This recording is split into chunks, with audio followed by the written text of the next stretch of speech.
Dan sahabat, semoga kita mendapat syafaat di hari akhir. Bapak Ibu, hari ini kita akan melakukan pengimbasan 1 sesi 2 karena memang kita dari bas 3 dan 4, maka hari ini kita mendapat seorang IN yang mendampingi kita di sini. Ada di sebelah Ibu Lia, IN-nya ganteng tapi tidak boleh diminta nomor HP-nya karena sudah ada di grup info. Baik. Agenda hari ini yang pertama adalah pembukaan, dilanjutkan dengan menyanyikan lagu Indonesia Raya. Selanjutnya adalah arahan terlebih dahulu dari PLT Kepala SMA Negeri 4 Kota Tangerang Selatan. Lalu kita masuk kepada rangkaian materi yang insya Allah bisa kita padatkan supaya kita bisa pulang tepat waktu. Lalu ditutup dengan doa. Bapak Ibu, demi keberkahan ilmu kita di hari ini, maka mari kita buka pengimbasan 1 sesi 2 ini dengan membaca basmalah secara bersama-sama. Bismillahirrahmanirrahim. Menyanyikan lagu Indonesia Raya, hadirin dimohon berdiri.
PLT Kepala SMA Negeri 4 Kota Tangerang Selatan. Kepada Bapak Dr. Andes Usman MPD kami persilakan.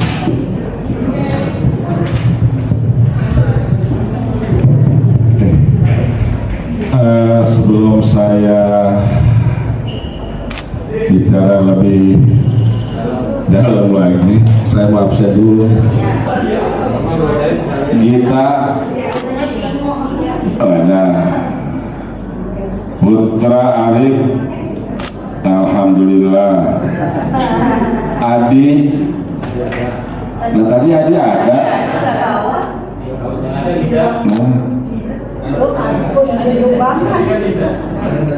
Nobianti, oh di 11 ya. Nah, apa ini? Nurfaiko di 11. Oh iya. Assalamualaikum warahmatullahi wabarakatuh. Innal hamdalillah, amma ba'du. Yang saya hormati Bapak Ibu tim manajemen, yang saya hormati teman-teman semua, N10 Selatul Haji. Iya. Ya, N4 yang berbahagia, syukur alhamdulillah bahwa pada siang hari ini kita masih dapat melaksanakan tugas kita Mudah-mudahan tugas yang kita laksanakan dari pagi hingga siang ini, sore ini, selalu mendapat keberkahan dari Allah Subhanahu wa Ta'ala. Salawat dan salam semoga tercurah kepada Nabi besar Muhammad sallallahu alaihi wasallam. Bapak, Ibu yang berbahagia, pertama saya mohon maaf yang sebesar-besarnya, bukan mentang-mentang, ya bahasa saya begitu ya, bukan mentang-mentang saya di sini PLT lalu datang seenak udahlah dewe, ya. Sebenarnya saya dari kemarin hari Rabu, ya Rabu itu udah janjian, oke siap deal gitu ya sama Bu Ani. Nanti kita kombel di N4 ini kita hidupkan kembali, ya, karena biar bagaimanapun yang namanya kombel itu sangat penting, ya, untuk menyamakan persepsi-persepsi kita, ya. Apalagi terkait sekarang ini dunia pendidikan semakin menuntut kita, ya, untuk lebih kreatif lagi. Bahwa dunia pendidikan itu tidak bersifat statis, ya. Jadi tidak bersifat statis. Meneng, ya. Kalau kata Pak Muktasar, meneng baik, ya. Itu. Jadi yang namanya dunia pendidikan ini bersifat dinamis, bergerak, selalu berubah. Nah tentunya, ya dan saya sendiri merasakan gitu ya, ini kayak capek bener gitu ya, berat bener gitu ya. Ya memang ini tuntutan, ya. Kalau seandainya kita tidak berupaya untuk beradaptasi, ya kita ini akan tertinggal, terutama yang muda dikit, ya, gitu. Nah, kombel ini kita aktifkan mau berapa minggu sekali nih Bu? Kalau kombel, ya, jadi seminggu, sebulan 2 kali, ya. Jadi minggu kedua, keempat, apa 1, ketiga itu dipastiin, ya, biar ini, karena memang bahwa The Planning ini SMA 4 menjadi tempat gitu, ya. Padahal saya udah berupaya untuk tidak, ya, sehubungan dengan, ya, lokasi dan fasilitas lainnya yang mendukung, ya akhirnya banyak yang meminta di 4. Untuk hari Sabtu besok ini udah kegiatan on, ya. Ya, OJT 1, ya. Nah ini selama 3 bulan lagi. Nah kan kalau saja kita ngikutin enak juga itu, ya, in on gitu kan, sampai bulan Oktober.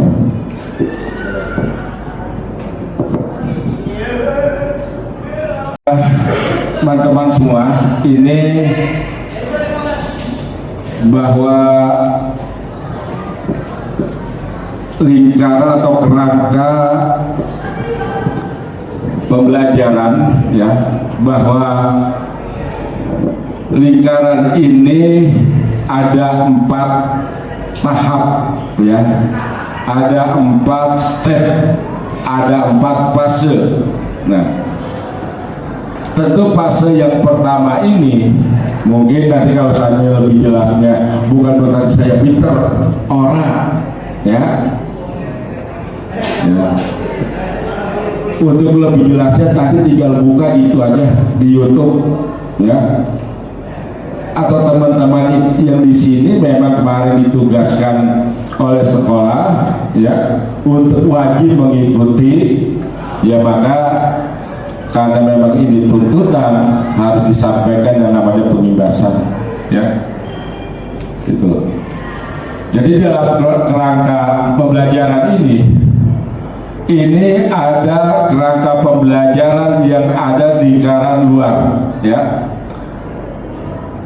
Nah, lingkaran luar ini ada 4, ada praktis pedagogis, ya, lingkungan pembelajaran, pemanfaatan digital. Nah, ini pemanfaatan digital nih, ya. Makanya kita dituntut ini untuk agak melek gitu ya, jangan gaptek-gaptek banget. Untungnya kemarin kita COVID ya. COVID itu ternyata ada manfaatnya juga selama 3 tahun. Ya. Akhirnya kita yang awalnya nggak mudeng ya, akhirnya dengan adanya musibah itu kita dituntut untuk bisa agak melek dengan digital ya. Lalu ada kemitraan pembelajaran. Nah, mungkin secara global ini bahwa kerangka pembelajaran itu ada 4, ini saya yakin sudah dijelaskan ya secara mendetail ya. Lalu pengalaman belajar, lingkaran yang kedua ya. Pengalaman belajar ini salah satunya adalah memahami.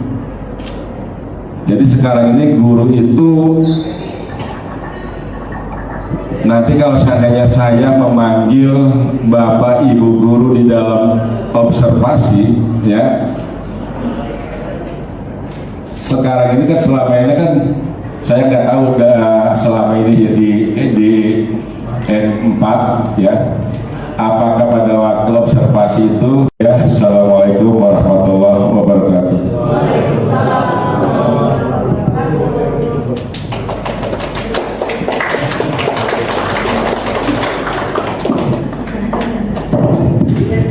Baik, alhamdulillah dengan pencerahan dari Bapak Kepala Sekolah kita menyadari bahwa yang belajar bukan hanya siswa, tapi sebagai guru kita juga harus menegaskan kepada diri sendiri bahwa kita adalah pembelajar sepanjang hayat.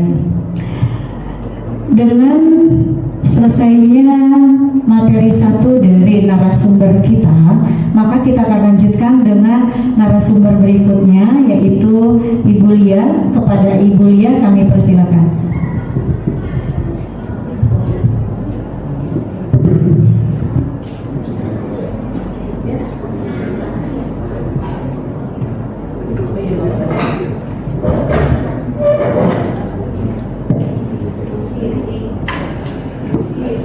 Ya, bismillahirrahmanirrahim. Assalamualaikum warahmatullahi wabarakatuh. Ya, mohon izin Pak Usman, teman-teman semuanya, mohon maaf saya di depan di sini bukan memberi teman-teman, hanya di sini saya bahasanya mungkin tahu lebih dulu lah. Bukan tahu lebih dulu, artinya mendapatkan pelatihan yang dimana ditugaskan kembali untuk pengimbasan yang disampaikan kepada teman-teman. Mudah-mudahan apa yang nanti kami sampaikan minimal ada gambaran oleh teman-teman mengenai pembelajaran mendalam. Oke, baiklah teman-teman, untuk pembelajaran mendalam yang minggu lalu yang sudah disampaikan Bu Ani mengenai growth mindset, itu dasar dari proses dalam pembelajaran mendalam. Yang di sini sekarang saya akan penguatkan mengenai pembelajaran mendalam itu sendiri, bahwa pembelajaran mendalam itu sebenarnya bukan kurikulum, tapi jatuhnya seperti kayak strategi pembelajaran, yang dimana di situ kita didefinisikan, ditekankan seolah dengan ada kata memuliakan untuk apa istilahnya, memuliakan dengan kondisi suasana belajar dan proses pembelajaran yang ditekankan dengan istilah berkesadaran, mindful, kemudian bermakna, meaningful, dan menggembirakan, joyful. Kayak itu bahasa keren ya. Yang dimana nanti diselaraskan dengan ada olah pikir, olah hati, olah rasa, olahraga yang dipadukan seperti itu. Maka dari itu istilah dalam pembelajaran mendalam itu kita kenal dengan nama istilah 8334. 8334. Coba Pak Mahen yang tadi Pak Mahen. Oke, yang pertama, dengan kita melakukan pembelajaran mendalam, di situ kita diharapkan, ya istilahnya sama seperti kemarin. Kalau kemarin kan dibilangnya P5 ya, P5 gimana di sini istilah apa? Dimensi profil lulusan. Artinya dengan pembelajaran mendalam ini kita mengharapkan menghasilkan salah satunya yang pertama ada 8 dimensi, yaitu keimanan dan ketakwaan terhadap Tuhan Yang Maha Esa. Yang kedua, kewargaan. Yang ketiga, kesehatan. Keempat, kemandirian. Kelima, komunikasi. Keenam, kesehatan. 7, kolaborasi. Dan kedelapan, penalaran kritis.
Tadi kita sudah dapat 2 narasumber, maka sekarang saatnya kita bergerak. Silakan masing-masing kelompok tunjuk 1 orang yang kalau bahasa Jermannya itu terginas, ya nggak Kak? Gesit kalau bahasa Cinanya, ya.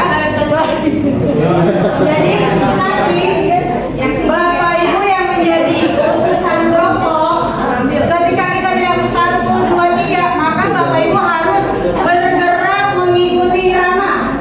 Kalau lagunya mati, baru Bapak Ibu mengambil kertas kuartet dan hanya boleh mengambil 3. 3 sekaligus Asmari tugaskan siapa yang bikin kata konsep.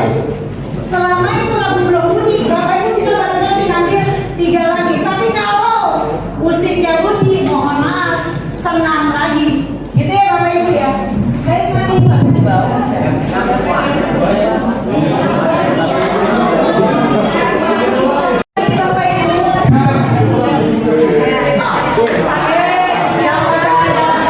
Sing rumpun menunjuk 1 orang yang gesit sebagai perwakilan.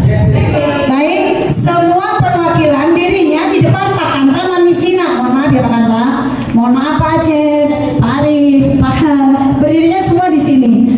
Lalu jika ada perintah, silahkan ambil. Maka musik akan berbunyi. Bapak Ibu nggak bisa kemana-mana, cuma bisa bergerak sampai 3 langkah. Berarti cuma di sini. 1, 2, 3 itu pun sambil bergoyang ngikutin musik. Kalau musiknya berhenti, lari ambil 3.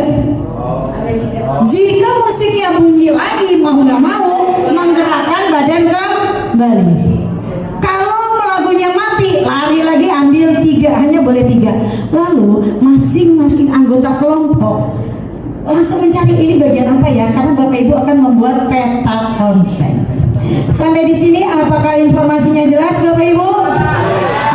Siapa? Baik, silakan masing-masing perwakilan untuk berbaris di ujung.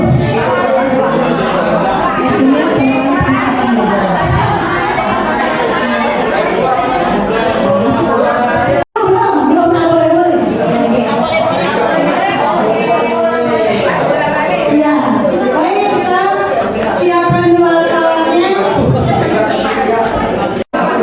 Siapa yang dulu? Baik, silakan. 1,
presentasi. Kita ambil satu perwakilan kelompok presentasi. Syaratnya yang goyangannya kurang mantap berarti yang presentasikan. Ada satu kelompok perwakilan, tapi syaratnya yang goyangannya kurang mantap berartilah dialah yang kelompoknya presentasi. Nanti teman-teman lihat. Ya kan?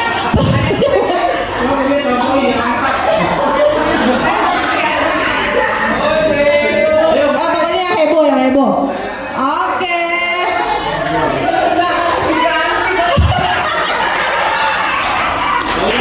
Ayo, ayo. Siapa main? Oke, yuk siap.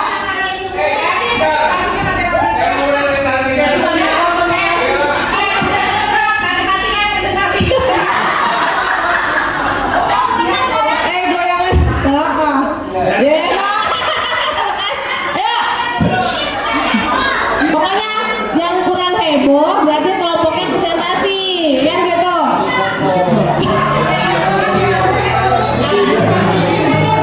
Nanti yang menilai penonton ya. Nanti kita akan mendengarkan suara penonton setelah menyimak. Oke, 1, 2, 3.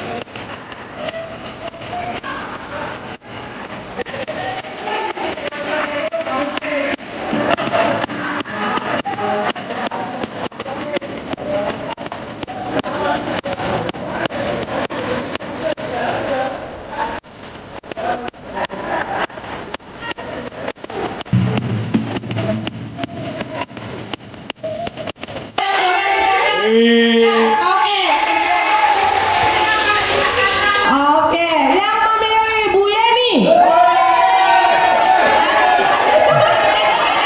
7, 8, 9, 10, 11, 12, 13, 14. Oh sama. Yang memilih Bu Yani.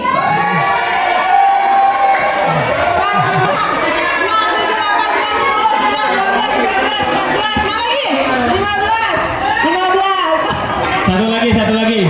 Yang memilih Pariawan.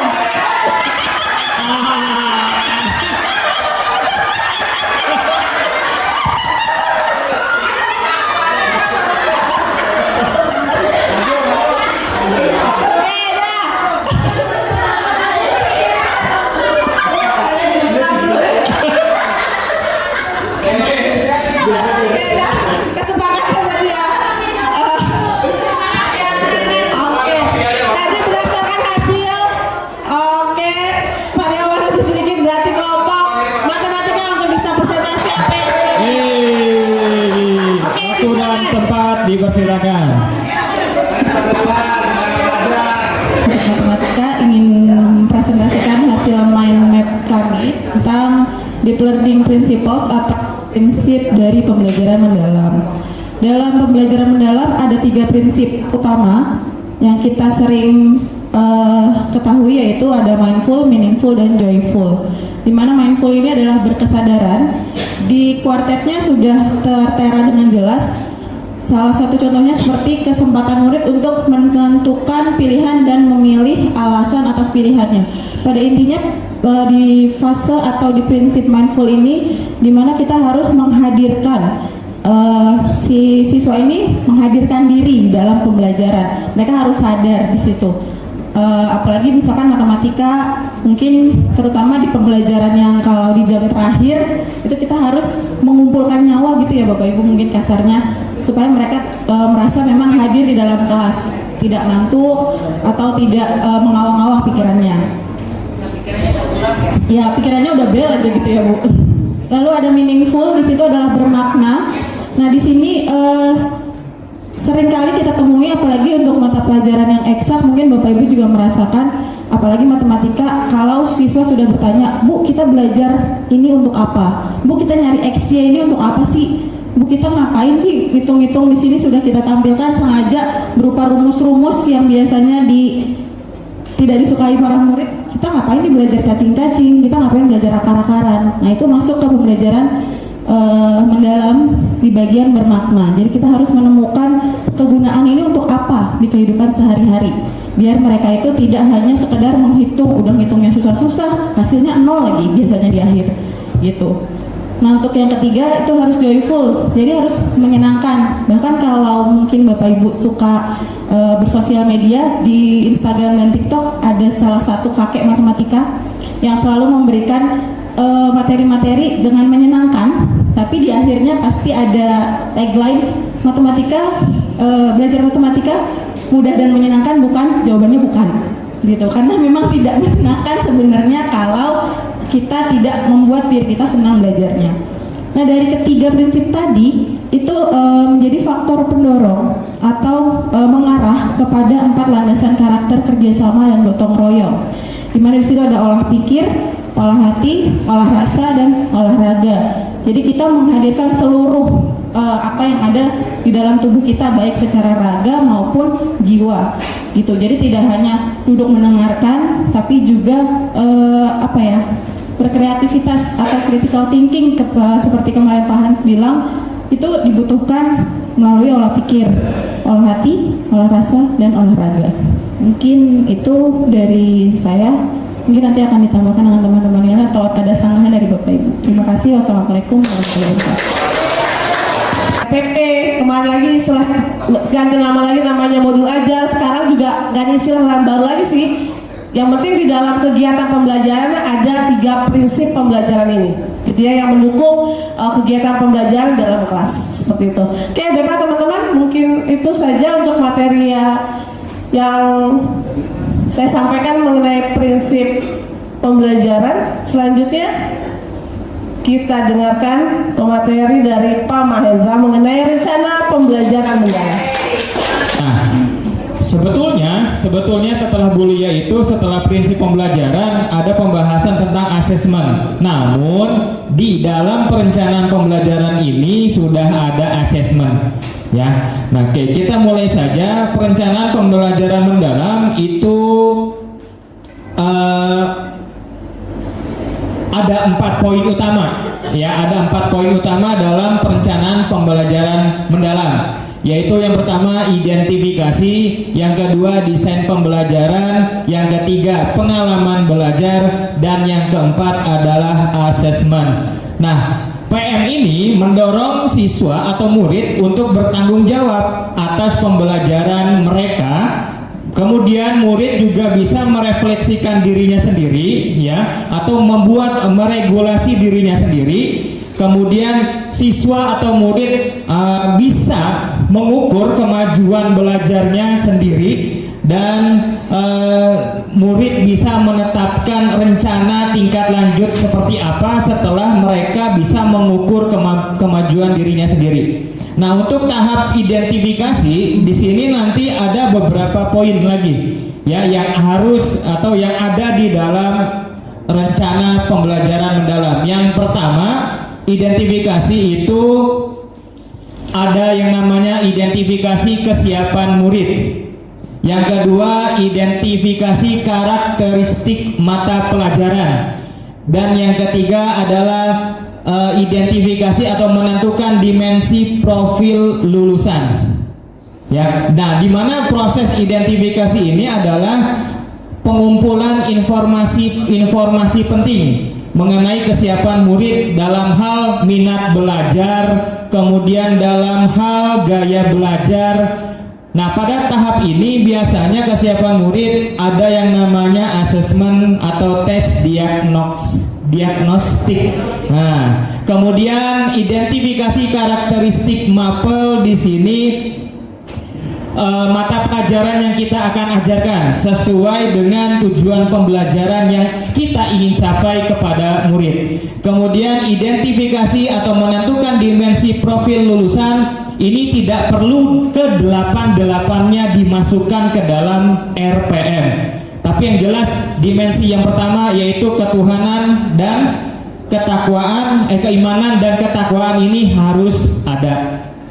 Nah, harus selalu ada ya. Kalau dibilang minimal 3 dimensi ya, minimal 3 dimensi. Yang wajib yang mana Bapak Ibu? Yang wajib ada 2, yaitu yang praktik pedagogis dan yang kedua lingkungan pembelajaran. Praktik pedagogis itu isinya apa? Model model belajar apa yang kita mau terapkan di kelas. Kemudian strategi, metode apa yang mau kita terapkan. Ya, kemudian lingkungan pembelajaran ini berarti ruang kelas yang kita gunakan atau misalkan di lingkungan sekitar sekolah. Ya, kalau kemitraan pembelajaran dan pemanfaatan digital ini sunnah. Tidak dituliskan dalam RPP, tidak apa-apa. Gitu ya Bapak Ibu ya. Jadi melihat dari apa? Melihat dari konten atau tujuan pembelajaran yang mau kita capai pada saat itu. Kan gitu ya. Contoh misalkan pemanfaatan digital, kita sudah menyusun dalam RPP misalkan ya menggunakan Quizzes. Nggak ada Quizzes ya sekarang ya. Namanya sudah berganti misalkan, atau menggunakan Padlet. Kan itu membutuhkan yang namanya listrik misalkan ya. Tiba-tiba mati lampu, dapat giliran SMA 4 dapat giliran mati lampu. Maka kita harus Kita harus membuat rencana yang baru, yaitu memanfaatkan keadaan atau situasi yang ada, ya. Nah, jadi yang pemanfaatan digital sebetulnya ini sunnah, gitu ya Bapak Ibu ya. Kemudian komponen yang ketiga yaitu pengalaman belajar. Pengalaman belajar ini kalau dulu di RPP ada pendahuluan ya, ada kegiatan inti, ada kegiatan penutup. Nah, dalam RPM ini sebetulnya masih ada kependahuluan, ada kegiatan inti, ada kegiatan penutup. Namun di RPM ini pengalaman belajarnya pada bagian kegiatan inti ada yang namanya 3M: memahami, mengaplikasi, dan merefleksi. Yang mana setiap pengalaman belajar ini harus dimasukkan prinsip pembelajaran. Contoh, dalam konteks memahami, siswa memahami suatu materi, maka kita masukkan prinsip berkesadaran dan bermakna. Jadi tidak perlu ketiga-tiganya Bapak Ibu dalam konteks memahami. Ya, kemudian ketika mengaplikasi mungkin nanti bisa dimasukkan prinsip bermakna dan menggembirakan. Nah, sedikit garis besarnya Bapak Ibu yang kemarin saya dapatkan, menggembirakan itu kalau kata fasilitator saya waktu di kelas dibilang begini, ada yang namanya kalau kita lagi jelasin siswa sampai bilang, "Oh, begitu ya Pak. Oh, begitu ya Bu." Itu proses menggembirakan ya. Sampai anak itu keluar kata "oh" atau "ah" gitu ya. Pelajaran menekankan penilaian diri dan penilaian sejawat. Nah, ini masuk dalam kategori asesmen formatif. Karena asesmen dibagi menjadi 2, ada asesmen formatif dan asesmen sumatif. Kemudian asesmen untuk pembelajaran atau asesmen for learning, di mana menekankan umpan balik. Ini masih sama, menekankan umpan balik, maka masih dalam asesmen formatif. Aplikasikan juga sama, bisa kita ambil bermakna, menggembirakan, atau merefleksi nanti bisa diambil bermakna atau berkesadaran. Jadi dua-duanya boleh diambil seperti itu. Dan yang ketiga atau yang terakhir, yang keempat, asesmen pembelajaran. Yang tadi sudah saya sampaikan, ada 2 tipe asesmen, formatif dan sumatif. Itu saja, mungkin ada tambahan dari Bu Ani. Oke, langsung ya. Oke, jadi langsung saja Bapak Ibu. Tadi kan diinfokan sampai kemarin ya, semalam diinfokan sama Bu Ani untuk membawa laptop ya. Silakan sekarang Bapak Ibu membuka laptopnya masing-masing. Kita belajar membuat RPM atau RPP versi pembelajaran mendalam. Untuk RPP yang dibuat adalah tingkatan kelas 10. Jadi yang mengajar kelas 10 12 gimana Bu Ani? Nah, kelas 11 dan 12 membantu kelas 10. Iya, Pak Cek benar. Membantu mendoakan gitu ya. Ya, sudah ya. Oke, untuk dan saya enter. Nah, di sini rekomendasi model pembelajaran dari Gemini AI direkomendasikan adalah PJBL dan Discovery Learning.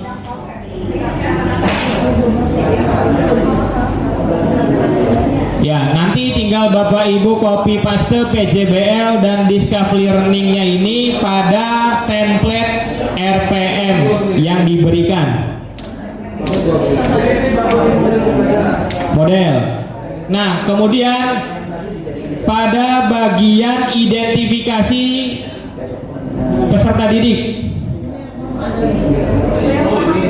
Di sini promnya lakukan identifikasi peserta didik kelas 10 sebelum belajar pada tujuan pembelajaran.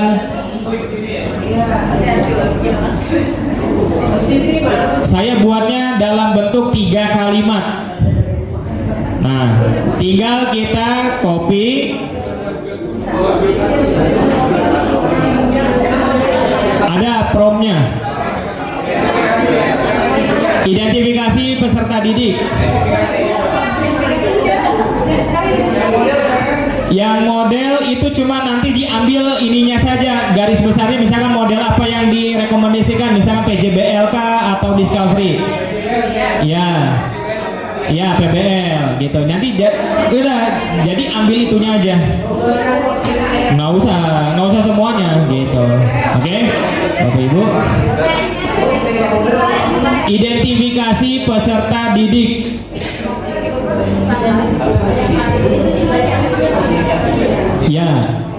Ya, boleh identifikasi kesiapan peserta didik, boleh karakteristik mapel, boleh identifikasi menentukan dimensi profil lulusan.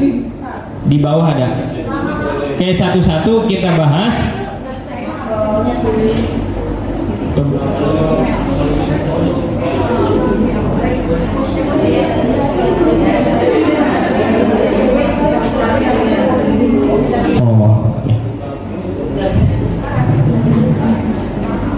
Udah Bapak Ibu sampai mana?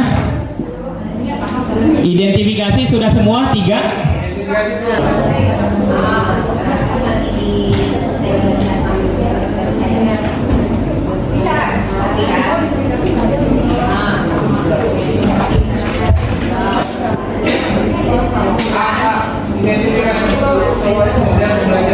Mana?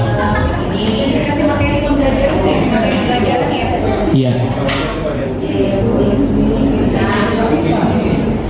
Nah, ini kalimatnya masih model. Salah. Coba copy lagi, Ctrl C. Ctrl C.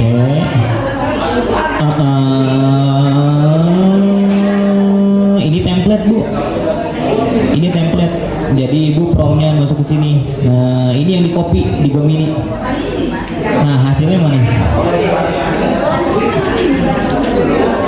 Bukan, kopinya di Gemini. Copy pastenya di Gemini. Ibu buka Gemini Google. Nah, ini Google Gemini. Nah, di copy ke sini. Oh, yang di prompt tadi. Udah ya? Iya, nah ini. Nah, kan boleh 2. Iya.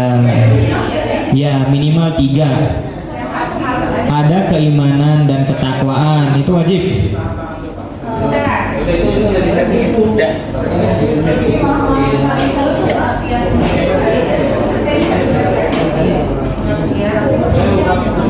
Oke, guys, opo nih?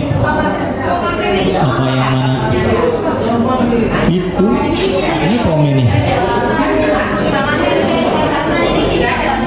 Apanya?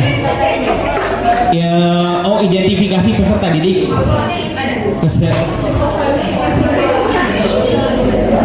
Itu yang poin ini nih, yang poin. Nah, yang ini ibu udah copy paste belum?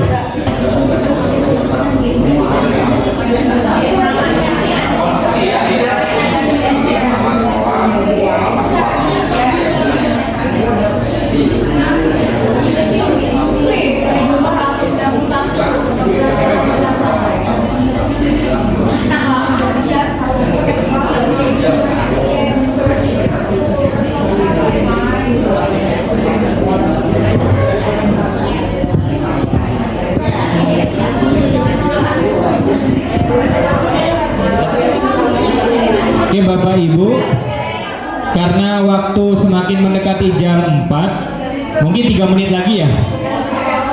3 menit lagi, nanti sisanya bisa di luar kelas atau pertemuan hari ini. Karena ada satu materi lagi, yaitu inquiry kolaboratif.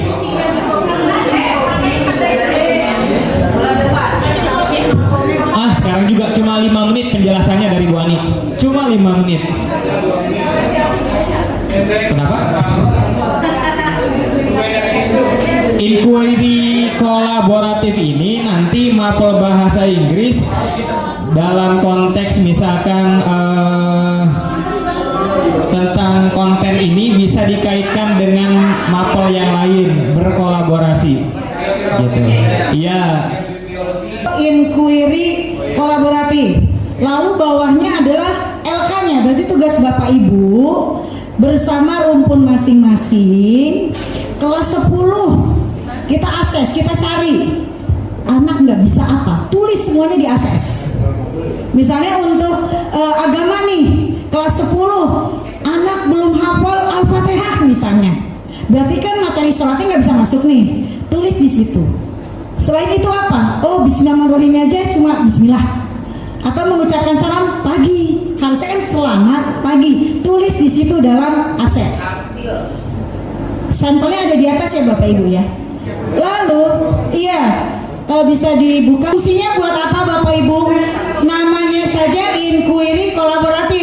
Maka nanti temuan Bapak Ibu yang menjadi masalah bagi anak-anak harus menggandeng guru mata pelajaran lain untuk membuat satu proyek. Kenapa saya cuma minta 5 menit? Karena ini nanti tugas Bapak Ibu hanya membuat akses, desain, lalu selanjutnya serahkan kepada tim yang sudah mendapat SK sebagai guru penanggung jawab pembelajaran lintas mapel. Jadi untuk hari ini Bapak Ibu bersama-sama teman, kayak bahasa Indonesia kelas 10, anak-anak kesulitannya apa sih? Oh, anak-anak dari SMP ke SMA belum bisa membuat kalimat Bapak Ibu. Jadi bagi mereka satu kata iya itu merupakan kalimat, itu kesulitan kami. Lalu mereka juga tidak bisa berbicara, mereka tidak bisa bermain peran. Berarti dengan kalimat tersebut saya harus menggandeng guru bahasa Inggris supaya kita sama-sama membuat kalimat. Saya harus menggandeng guru seni supaya anak bisa berani tampil. Siapa lagi yang bisa diambil? Aduh, bikin kalimat ya. Berarti saya harus mengambil satu mata pelajaran lagi. Apa itu Bapak Ibu? Kalau kekurangan siswa untuk membuat kalimat, berarti dia kurang apa? Kurang bersosialisasi. Maka kita bisa menggandeng guru sosiologi. Karena anak itu pandai berbicara, tapi tidak pandai mengungkapkan dalam bahasa tulis. Inilah yang akan menjadi kokurikuler kita. Jadi kami mohon Bapak Ibu malam ini bekerja sama dengan guru yang lain kelas 10. Aksesnya apa? Murid nggak bisa apa, murid nggak bisa apa, murid tidak bisa apa. Lalu tantangannya dalam materi apa? Misalnya kayak bahasa Inggris. Bu Ani, waktu itu Pak Kanta nanya, Bu Ani sebenarnya eksposisi bahasa Inggris sama bahasa Indonesia sama nggak sih? Sama Pak, yang membedakan jenisnya. Kalau di bahasa Inggris ada beberapa jenis teks, di bahasa Indonesia deskripsi ya cuma satu. Seperti itu. Berarti kita bisa berkolaborasi membuat proyek tersebut. Nah di deskripsi kita harus ngapain lagi? Kita punya hutan mini. Anak bisa mendeskripsikan dengan cara observasi hutan mini. Maka kami akan menggandeng guru biologi. Lalu apalagi yang bisa kita kaitkan? Oh di hutan mini itu bentuknya seperti bangun matematika deh. Pohonnya tingginya seberapa deh. Untuk mengukur tinggi pohon nggak harus anak itu manjat deh, ada rumusnya. Maka kita bisa menggandeng guru matematika. Maka dalam inquiry kolaboratif minimal guru yang mau digandeng adalah 3. Jadi nanti untuk guru bahasa Indonesia, mohon maaf ini kakak-kakak aku, kita hanya mendampingi mata pelajaran lain. Misalnya kayak Pak Pri kesulitannya apa nih di fisika? Oh anak-anak belum bisa menghitung kecepatan, maka Pak Pri menggandeng guru matematika. Siapa lagi yang digandeng sama Pak Pri untuk anak nggak bisa kecepatan selain matematika? Anak tahunya jarak tapi nggak tahu kecepatan. Misalnya, nah kamu naik apa nak? Naik sepeda dari rumah. Rumah kamu ke sini berapa kilo? Waduh, nggak saya timbang Pak. Nah, di sini konsepnya yang salah. Maka menggandeng guru apa Pak? Guru apa Pak? Tadi kan fisika, menggandeng matematika. Anak sekarang semua serba AI, serba digital. Maka kita gandeng TIK. Kita ambil video-video. Oh, kalau jalan dari sini ke situ ada jaraknya. Oh, jarak dihitungnya pakai satuan jarak, satuan ukuran. Nah ini yang disebut inquiry kolaboratif. Jadi silakan Bapak Ibu lihat ada kotak-kotaknya. Bapak Ibu bisa mencontoh atasnya. Ya, jadi malam ini silakan Bapak Ibu mencari anak nggak bisa apa, materi apa, lalu itu dikumpulkan untuk kami bahas bersama koordinator pembelajaran lintas materi. Wih, Pak Bahrudin liatin saya karena dia tahu bahwa anak-anak doyan seblak, iya nggak? Nah, kalau seblak di kimia yang dibahas apanya Put? Kandungan MSG. Anak tahu nggak sih? Tahu Bapak Ibu. Tapi tetap beli seblak nggak? Loh, orang gurunya aja suka, iya nggak? Berarti Pak Bahrudin sama Bu Putri mempunyai akses bahwa anak udah tahu teori tapi tetap melanggar. Maka apa yang harus dilakukan Pak Bahrudin dengan Bu Putri? Dia harus menggandeng siapa? Oh iya, kalau makan seblak yang kena pertama kali adalah ususku, lambungku, pencernaanku. Maka harus menggandeng guru biologi. Ini anak udah tahu aturannya masih dilanggar, berarti harus menggandeng guru sosiologi. Bu, jangan-jangan salah doa, maka harus menggandeng guru agama. Seperti itu Bapak Ibu. Sama sekarang kita hadapi kemarin sesar Lembang. Anak kita tahu nggak Bu? Sesar Lembang, Bapak? Nggak tahu. Dia taunya pasar Lembang. Taunya, oh sesar Lembang mah adanya di Bandung. Adanya, bukan sumber dari gempanya. Maka pengetahuan anak mengenai bencana yang sedang menanti kita adalah guru harus menggandeng siapa supaya anak sadar? Dari geografi loh, dari kawasan, berarti harus menggandeng siapa Pak Riz? Apakah fisika? Bisa. Apakah biologi? Bisa. Apakah guru ekonomi? Iya, karena semuanya mengimbas ketika gempa itu datang. Maka bisa nggak dengan bahasa Jerman? Bisa, karena mungkin anak lebih suka bahasa Jerman untuk mengambil informasi. Karena Freude bisa menggunakan lagu dalam bahasa Jerman untuk mengingatkan anak, inilah gempa sesar Lembang. Apakah butuh matematika Bapak Ibu? Butuh banget. Apakah butuh guru TIK? Banget. Justru dari guru TIK ngasih YouTube, ini loh sesar Lembang, sebenarnya anak langsung deg-degan. Sadar mah belum tentu, tapi kita sudah berusaha. Seperti itu. Lalu ini mohon maaf ya Bapak Ibu, yang namanya guru piket udah setengah mati jagain anak di depan, tapi anak itu datang dalam keadaan babak belur, merah semuanya, make upnya di mana-mana. Maka guru mata pelajaran apa yang pertama kali harus menangani? Guru BK. Sayangnya BK tidak masuk kelas. Maka guru apa? Mohon maaf Bu, masih berkaitan dengan mata pelajaran Ibu, agama. Ilmu tanpa adab nggak akan berhasil. Anak dikasih tahu masih didempul-dempul, berarti adabnya belum terbentuk. Selain guru agama, berarti menggandeng guru siapa Bu? Pak, guru seni. Wah, langsung dia malah pentas Pak Kanta. Guru kimia, karena apa? Kulit mereka masih kulit remaja. Bahkan Bu Yani selalu bilang, nah kulit kamu masih remaja, sayang banget kena make up karena ada kandungan merkuri. Kita gandeng lagi guru kimia, ada Pak Bahrudin, ada Bu Putri. Nah itulah yang disebut dengan kenapa Pak?